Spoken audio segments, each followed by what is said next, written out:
اعوذ باللہ من الشیطان الرجیم، بسم اللہ الرحمن الرحیم۔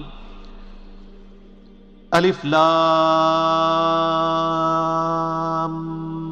میم، اس کو ایسے ہی پڑھنا ہوتا ہے، الف لام میم نہیں ہے، یہ وہ اردو میں ہے، عربی میں سے ایسے ہی پڑھنا ہوگا، 3 سے 5 الف تک کھینچنا ہوگا، لام کو بھی اور میم کو بھی، اور لام اور میم چونکہ اس کا جنکشن ہے تو میم کے اوپر تشدید بھی ہے، غنہ بھی ہو رہا ہوگا اس اعتبار سے کہ میم کی آواز۔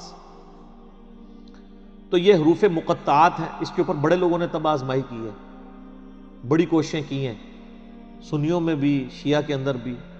ہمارے قریبی دوست ہیں، شیعہ عالم دین ہیں، ثاقب اکبر صاحب، جو ملی یکجہتی کونسل کے سیکٹری بھی ہیں، انہوں نے ایک پوری کتاب لکھی ہے حروف مقطعات کے اوپر۔ انہوں نے سارے اقوال جو اہل سنت کے ہاں بھی تھے، اہل تشیع کے ہاں بھی تھے، ان سب کے سب اقوال کو جمع کیا ہے۔ الٹیمیٹلی رزلٹ یہ ہے کہ یہ اللہ اور اس کے نبی علیہ السلام کے درمیان جو ہے کوڈ ورڈز ہیں، اور کچھ الفاظ کو تو ہم قرآن حکیم کی روح سے ان کا مطلب بھی جان سکتے ہیں، اور عربی میں اس وقت عربی لنگوسٹک کے اندر مستعمل تھا اس طرح کے کوڈ ورڈز یوز کرنا، تو اس لیے کبھی بھی مشرکین عرب نے اس کے اوپر اعتراض نہیں کیا کہ یہ اس کا مطلب بتایا جائے ہمیں، کیونکہ ان کے بھی کوڈ ورڈز چلتے تھے، کچھ کا بتا بھی دیا گیا، جس طرح کہ جو سورہ نون ہے، سورۃ القلم بھی جسے کہتے ہیں، پارہ نمبر 32 میں، تو اس میں صاحب الحوت کا ذکر آیا، یعنی مچھلی والے، کون؟ سیدنا یونس علیہ السلام۔ اور سورہ الانبیاء میں حضرت یونس کا نام ہے ذن نون، نون والا، جیسے ہم کہتے ہیں نا ذل جلال یا ذل جلال، حالت رفع میں پڑھا جائے گا ذل جلال، جلال والا اللہ کا نام ہے، تو وہاں پہ ذن نون، نون والا، تو نون والا کون؟ وہ سورہ القلم میں، اس میں آغاز ہی کس سے آتا ہے؟ نون والقلم وما یسطرون، تو اس پہ تو اجماع امت ہے کہ وہاں نون سے مراد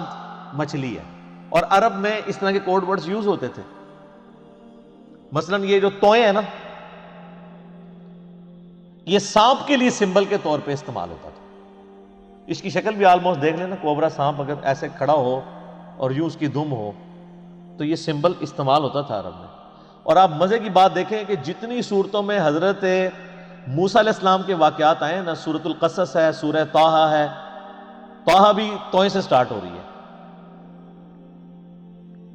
اسی طریقے سے سورۃ القصص، طاسین، سب میں طٰہٰ آپ کو نظر آئے گی، تو اس اعتبار سے کسی حد تک آئیڈیا، لیکن چونکہ یہ انٹرسٹ کی چیزیں ہیں، اس سے کوئی قرآن پاک کی تعلیمات میں فرق نہیں پڑتا۔ سورہ ال عمران کی آیت نمبر 7 ہے کہ محکمات ہیں اور متشابہات ہیں، محکمات جو ہیں وہ کتاب کی اصل ہے، ان کے اوپر توجہ دو، اور جو متشابہات ہیں ان کا معاملہ چھوڑ دو، ان کے اوپر ایمان لے کے آؤ، بس اللہ کے حضور دعا کرتے ہیں اہل ایمان، ربنا لا تزغ قلوبنا بعد اذ ہدیتنا وہب لنا من لدنک رحمہ انک انت الوہاب،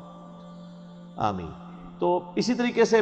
یعنی بڑے بڑے لوگوں نے، یعنی اہل تشیع جو ہیں وہ ذاکرین، علماء نہیں یہ حرکت کرتے، ذاکرین الف لام میم سے آل محمد مراد لیتے ہیں، اور اسی طریقے سے بعض جو اہل علم ہیں شیعہ اور سنیوں کے ہاں، وہ کہتے ہیں الف جو ہے یہ اللہ کے لیے ہے، اور جو میم ہے یہ محمد کے لیے ہے، اور لام جو ہے وہ جبرائیل کی جو لام ہے نا اینڈ پہ، اور وہ کہتے ہیں یہ چیز یعنی اسٹیبلش تھی کہ جب کوئی کسی کی طرف خط لکھتا تھا نا،